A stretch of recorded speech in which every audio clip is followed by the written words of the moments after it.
Depois de uma tenebrosa chuva, ainda o Proc conseguiu acender a churrasqueira. A fogueira aqui em Ilha Comprida. De frente pra praia. Viagem dos balas sem fogueira não tem graça, não tem fogo.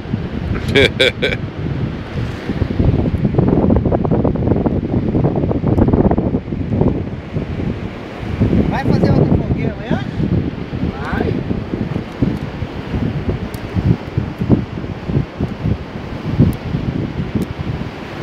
Aqui embaixo, ó.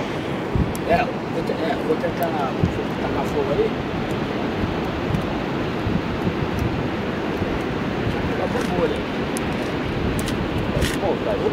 Depois de chover muito, ainda conseguimos não, o Proc acendeu a fogueira. E o Joelzinho, depois de muita insistência, e aliás está chovendo nesse momento, vocês não podem perceber, mas está chovendo agora, mas a fogueira está aqui.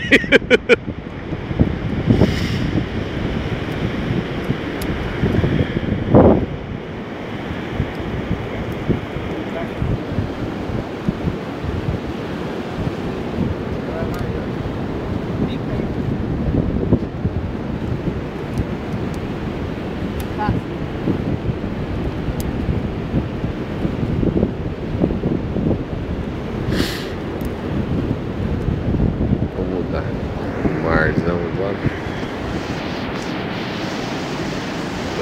Provavelmente vocês não vão estar enxergando nada aí. Tem alguns navios lá no fundo.